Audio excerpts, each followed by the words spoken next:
आपलं कर्जत न्यूज, बेधडक, निर्भीड आणि परखड.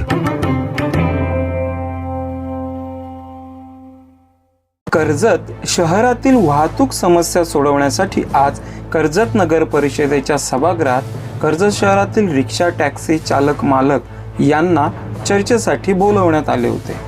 यावेळी DYSP राहुल गायकवाड, नगराध्यक्ष पुष्पाताई दगडे, उपनगराध्यक्ष संतोष पाटील, विरोधी पक्षनेते ॲडव्होकेट संकेत भासे तसेच मुख्य अधिकारी तानाजी चव्हाण यावेळी उपस्थित होते. कर्जत शहरातील ट्रॅफिक समस्या सोडवणे हे केवळ रिक्षा, टॅक्सी चालक मालकांचे काम नसल्याचा सूर या मीटिंगमध्ये दिसून आला. त्यामुळे काही वेळा गोंधळाची परिस्थिती निर्माण झाली होती. या प्रश्नावर ठोस भूमिका घेऊन कायमस्वरूपी तोडगा काढण्यासाठी रिक्षा संघटना, व्यापारी संघटना, प्रशासन तसेच लोकप्रतिनिधी यांना पुन्हा एकदा बोलून त्यांची संयुक्तिक मीटिंग घेण्याचा निर्णय यावेळी घेण्यात आला.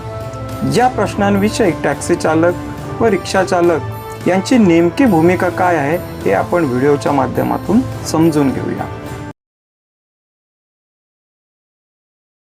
आम्ही कर्जत टॅक्सी संघटना श्रीरामपूलवरून आम्ही संघटनेचे प्रतिनिधी म्हणून बोलतो आहे. आज कर्जत नगरपालिका प्रशासन, कर्जत पोलीस प्रशासन यांनी कर्जतच्या ट्रॉफिक संदर्भात मीटिंग बोलवली होती आणि त्यासाठी आम्ही इथे उपस्थित होतो.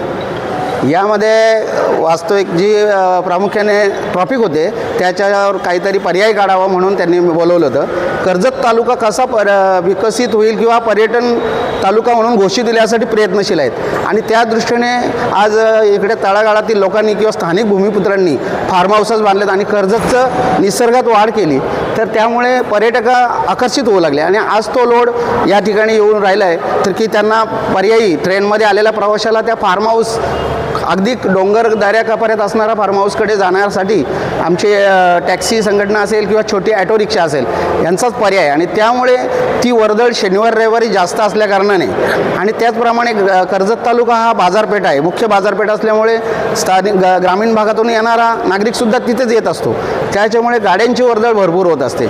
शनिवार रविवार वगळता ट्रॉफिकची समस्या शक्यतो नाहीच आहे. म्हणून फक्त शनिवार रविवार आमची समस्या आहे की जो पर्यटक आहे तो त्या ज्या ठिकाणी त्यांनी बुकिंग केलेलं आहे तिथपर्यंत पोहोचला पाहिजे आणि जर का तसं झालं नाही तर पर्यटक काही चालायला मागत नाही, त्यांच्याकडे मोठे मोठे बॅग असतात वगैरे असतात, तर ते पोचले पाहिजेत त्या ठिकाणी. म्हणून आम्ही त्या ठिकाणी स्टेशनपर्यंत जात असतो आणि त्यांना एक व्यवस्थित सोय देत असतो. कारण प्रत्येक रिसॉर्ट मालक, फार्म हाऊसवाला मालक यांची आम्हाला प्रत्येक रिक्षावाल्यावर आमच्यावर जबाबदारी आहे की आपला जो आता जी बाजारात प्रत्येकाची फोर व्हीलर झालेली आहे, प्रत्येकाची फोर व्हीलर झाल्यामुळे बाजारात त्याला काही घ्यायचं असेल, कोणी कार्यकर्ते असतील, कोणी काय असेल, प्रत्येकजण गाडी लावून बाजूला जातो या तिथे. त्याच्यामुळे गाड्या अडलेल्या असतात, काही रिक्षा असतील, काही आमच्याही गाड्या असतील. पण सर्वांचं नियोजन योग्य झालं तर नक्कीच त्याच्यातून पर्याय निघेल आणि आम्ही सर्वजण त्याला सहमत असू. फक्त नियोजन योग्य झालं पाहिजे. आमच्यावर जर का आम्ही हातावर कमवतो आणि पानावर करतो अशी आमची परिस्थिती आहे. जर का आज आम्ही धंदा केला नाही, जर आम्ही शनिवारवर धंदा केला नाही तर 4 दिवस आम्हाला 8 दिवस ते भरून काढायचे असतात. त्यामध्ये त्या दिवसावर आम्ही अवलंबून राहील, कारण आता इतर दिवशी धंदा काही उरलेला नाही, प्रत्येकाची वाहनं झालीत.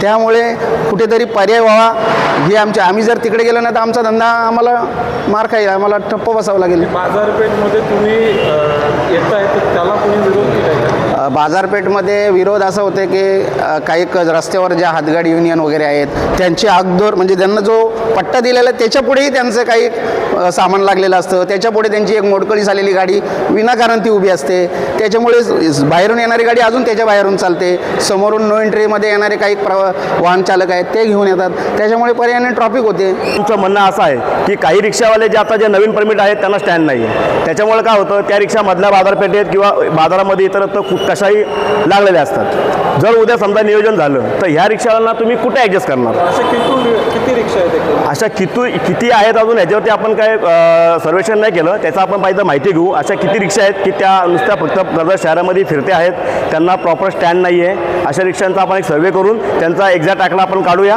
आणि त्याच्यावरती मग काय समस्या आहे की तोडगा निघेल ते आपण प्रश्नासमोर मांडू आणि मग कसं ट्रॅफिकची समस्या सोडवतो आपण जरा विचार करू. मीटिंगचा मुद्दा एवढाच होता की जी ट्रॅफिक होते त्या ट्रॅफिकवरती सोल्युशन कसं काढायचं किंवा त्याच्यामध्ये काय पर्याय निघाल ह्याच्यावरनं ती मीटिंग लावलेली होती. दुसरा मुद्दा काहीच नव्हता.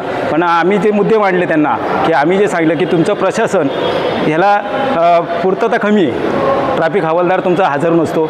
उदाहरणार्थ बाबासाहेब आंबेडकरांच्या स्मारकाजवळ, उदाहरणार्थ शिवाजी महाराजांच्या स्मारकाजवळ, उदाहरणार्थ आपलं संतोष वाईन शॉप जो जकात नाका आहे जुना, तिथं भयंकर ट्रॅफिक होते. टू व्हीलरवाले आहेत, फोर व्हीलरवाले आहेत, त्यांच्यावरती समस्या काढायची होती आपल्याला त्याच्या संदर्भात. पण प्रशासनच त्याच्याकडे लक्ष देत नाही, दुर्लक्ष देते. ते आमचं एकच मुद्दा आहे की हा नम्रतेची विनंती आहे की त्यांनी त्याच्याकडे लक्ष द्यावं, हीच विनंती आहे. आणि तिथं अधिकारी म्हणून कोणीतरी ट्रॅफिकवाले तिथं हजर राहावा. ह्या 3 मुद्द्यात म्हणजे जेणेकरून कोणालाही त्रास होणार नाही त्या गोष्टीचा. आपलं कर्जत न्यूज यूट्यूब चॅनलला सबस्क्राईब करायला विसरू नका. नवनवीन बातम्या आणि अपडेटसाठी बेल आयकन नक्की प्रेस करा.